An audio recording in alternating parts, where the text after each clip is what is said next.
Okay, welcome back. So we are trying to find out some kind of a relationship between b and k, in which we found that it is bounded by a polynomial in n, right? And the relationship, like this quantity being related to my growth function. So that's what we are trying to find out, right? So let's go back to the learning problem and look at some of the hypothesis sets that we looked at. And then we also found out that there were a certain number of points that were shattered by those hypotheses given some n. And then the hypothesis set started to become deficient because we couldn't shatter all the points, right? So let's list them down so that we have a better understanding of what we said earlier.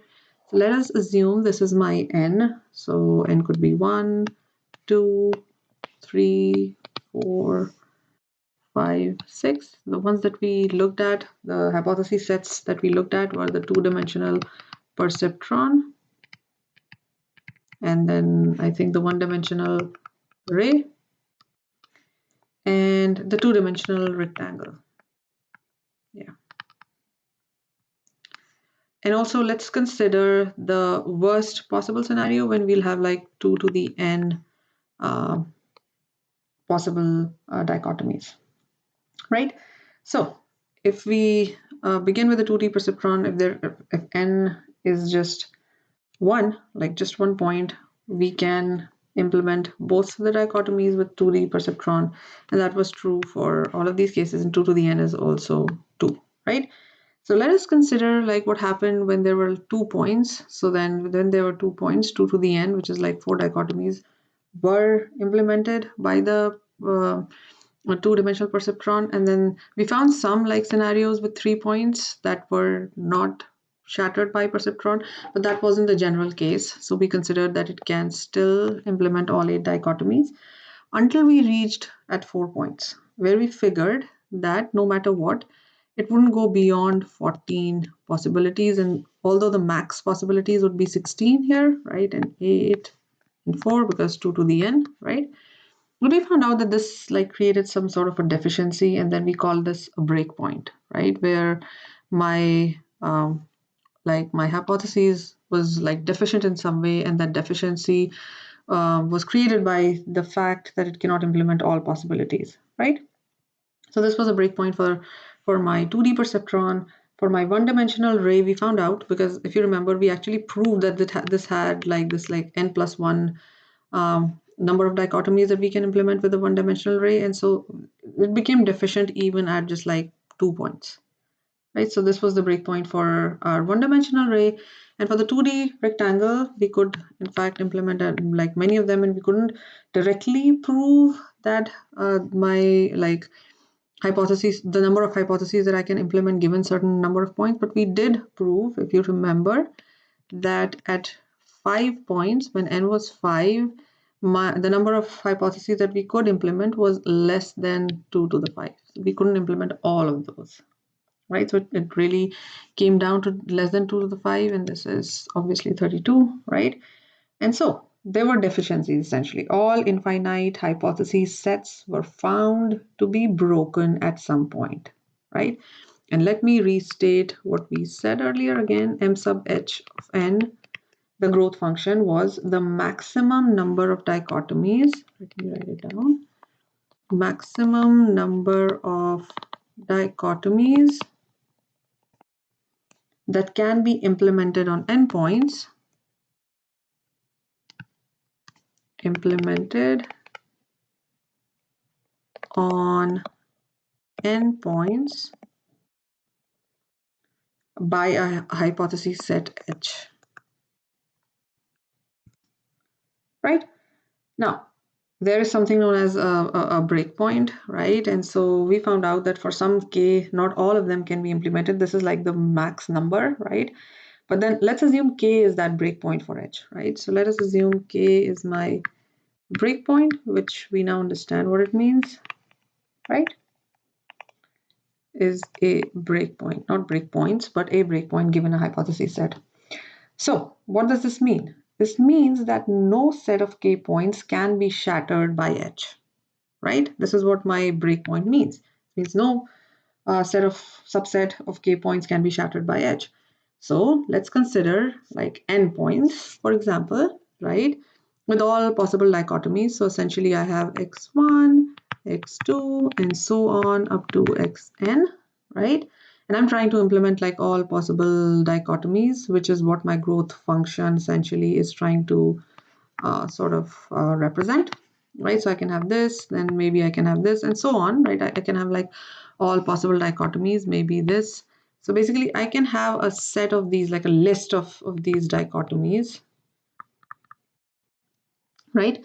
Now, if we consider any k points, any subset, let's say subset of size 2 in this case, or subset of size 4 or whatever, right? Such that those k points, those subset of size, let me write it. Let me consider a subset of size k, right? Such that those are not completely shattered. Okay, so then if k is the breakpoint, this should be true, right? So let's say if k is the breakpoint, not all possible will be shattered, correct? So basically the point that I'm trying to make here is that any subset of k points is not shattered by these m sub h of n dichotomies, right? We already established that when we talked about the breakpoint and we looked at the different hypothesis sets. So let me also write that down. Basically, this is an important point. Any subset, and that's what the whole point of breakpoint was, right? Any subset of k points, if k is like my breakpoint, right, is not shattered by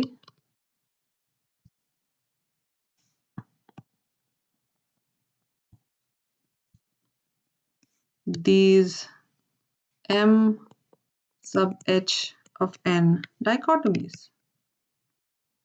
That is my growth function, right? So this is true. Now, if you remember b n k, right? This was the maximum possible number of dichotomies that can exist on n such that no k is shattered. So this should ring a bell now, right? This is what we define as the maximum number of dichotomies that are possible such that no k are shattered, whereas m sub h of n is a list that's implemented by my hypothesis set h, so that we may like have more dichotomies in this list that are not obviously implemented, but we know that even for like m sub h of n, there is that subset of k points that is not shattered by all those dichotomies. So what do we understand by that?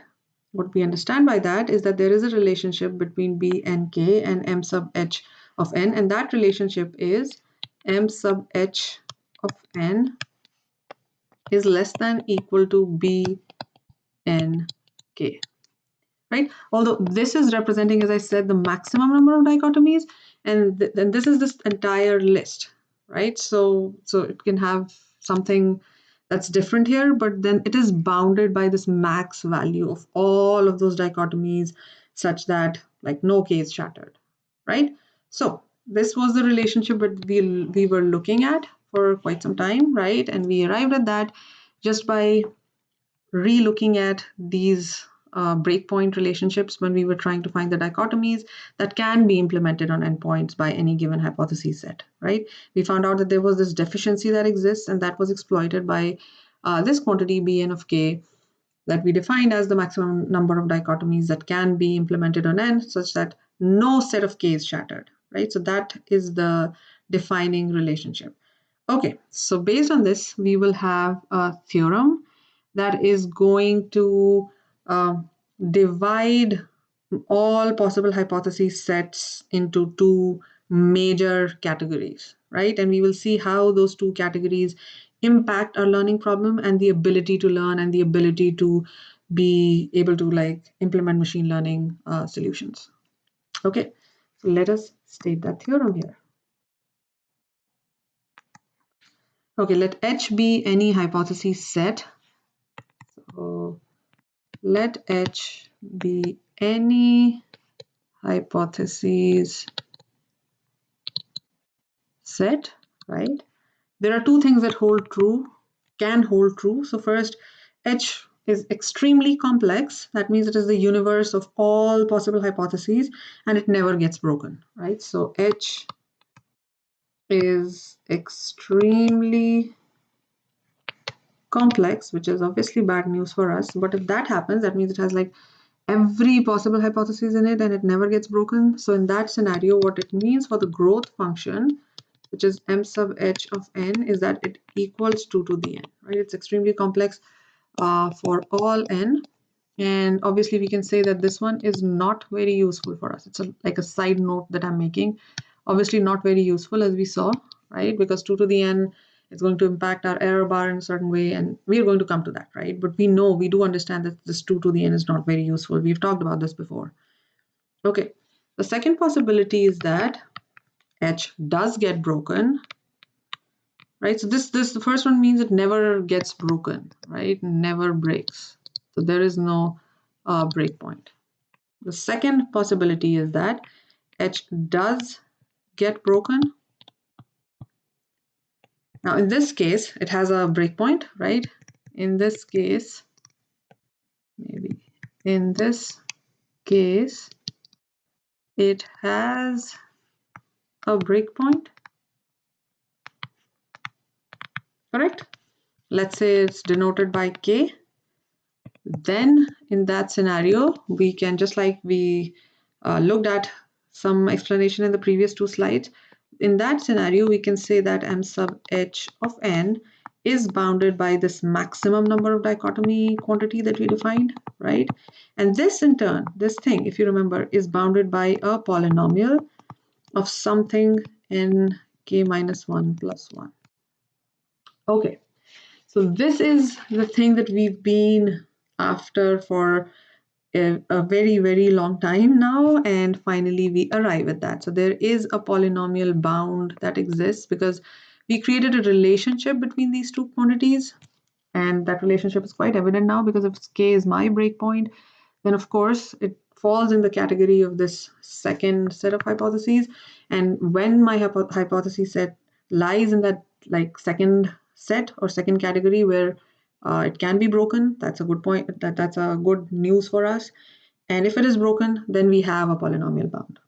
Okay, so that's good. Now we know three hypothesis sets at least at this point, where we know that they have like this kind of, I would say this polynomial bound, right? Because they are broken.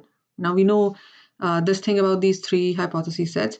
So let's try to understand or analyze this polynomial bound if it exists for these three hypothesis sets and how it plays out, right? What are the number of hypotheses that we can come up with, right? So let's look at that for our known hypothesis sets. The first one that we very well know is the 2D perceptron.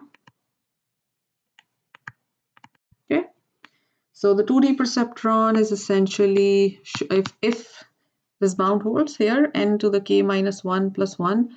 So this is going to be n to the k minus 1 plus 1. And the bound here is going to be, let me write it on this. So my bound, the calculated value is going to be n, whatever the number of points we are looking at, 3 plus 1, because k is 4 for my 2D perceptron, if you remember. Okay, awesome. What happens to the one-dimensional ray? Well, again, the same thing is going to hold in k minus 1 plus 1. And so my bound for this one is going to be, and by the way, this is less than equal to, right? Less than equal to n to the 1 plus 1. Well, we kind of came really close to this earlier as well, right? So we proved that this is n plus 1, which is true again using this bound, right? So that's one for one-dimensional rates. Evident that we are close to what we also analyzed earlier, right? And then the two-dimensional rectangle, again, the bound is going to be less than equal to n to the 5 minus 1 plus 1, which is actually n to the 4 plus 1. Okay, so that's good news for us because we are somehow able to create a relationship between the growth function and a polynomial bound. And this is something that's really important from the perspective of learning. So what is the conclusion out of this? Basically, the conclusion is that we have two types of hypothesis sets, as was stated in this theorem, right? Two types of hypothesis sets. And if we want to look at them, like really visualize these, how does it look like? Let's look at a more visual sort of interpretation of what happens if I'm going to plot my growth function, the log of the growth function rather, And if you remember in the error bound, it is like the log of that value. So that's why log to the base 2 m sub h of n. So if we go by this theorem here, there are two types of hypothesis sets. One is extremely complex. So basically in that case, the growth function equals 2 to the n, right? And because I'm plotting log to the base 2 m sub h of n against n, so for those bad hypothesis sets, the outcome is going to be something like this. It's going to be linear, right? So these are my bad hypothesis sets, right? Now, the second one is the good hypothesis sets, or the ones that are bounded by a polynomial value, right? So the bound on the growth function, right, is there, the second set. And how can we plot those? So if we want to plot them, what it looks like, and this is, remember, log base 2 m sub h of n, and the bound is definitely polynomial. So basically this is growing logarithmically, right? Something like this. And this one has a breakpoint. These are those hypothesis sets that have breakpoints, so there is hope for us. And so these are the good ones. So these are the good hypothesis sets here.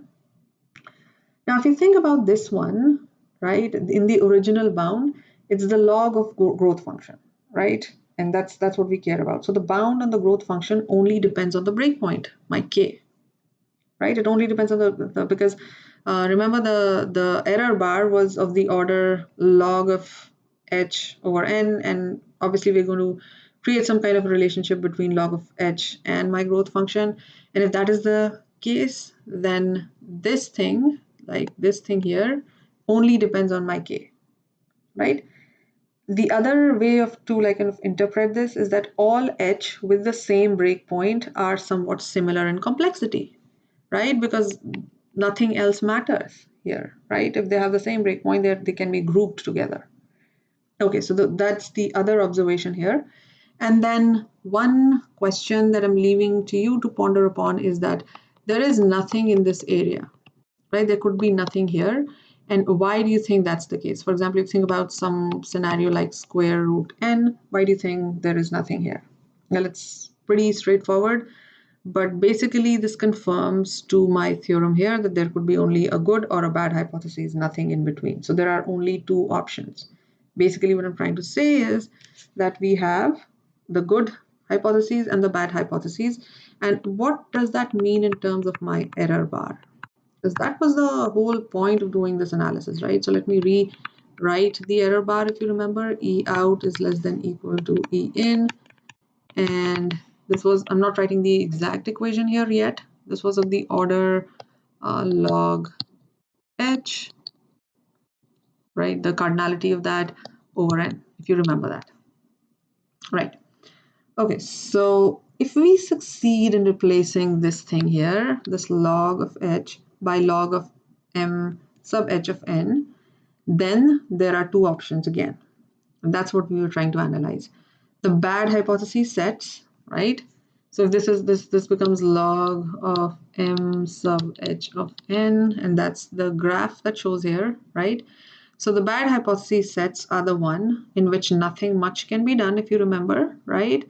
So the first step of learning is like not even close to being what we want it to be, because the error bar will never come down to zero, right? This will never be zero because we chose from one of those bad hypothesis sets in which there is no way out that we can bring E out close to E in, because this will never shrink to zero or even come close to zero, right? Because like the bad ones had the log of, again, reminder is going to be 2 to the n, and this n comes out because this is log, and so we never come down to zero. So that's like one outcome. The second outcome could be that we do get the good hypothesis sets because they have breakpoints. That means if like the most effective growth function here, right, will be polynomial. Why? Because if you remember this log n over n will eventually tend to zero, right, if we have a sufficiently large n. Regardless, the point is that we can reach from E out to E in, which was an essential step in our learning process, right? So in principle, it's possible to accomplish the first step of learning, right? Therefore, when we approach a learning problem, we must select a good hypothesis set so that learning is feasible, so that we lie in this range. Or another way of putting it is so that we lie in this range. We lie on this graph and not here, because you can see this leads us nowhere, essentially, right? So what have we done here? What we have actually achieved by all this analysis is that we have established, when viewing through the lens of data, the effective number of hypotheses have a polynomial bound, which is a lot of hope for us. It's not hopeless. Now, the only thing that's left is for us to see if we can replace this log of h with my growth function in the error bar, right? So that's what we need to do. Otherwise, we are very close to actually establishing that, yes, at least like the first step of learning is or can be ensured.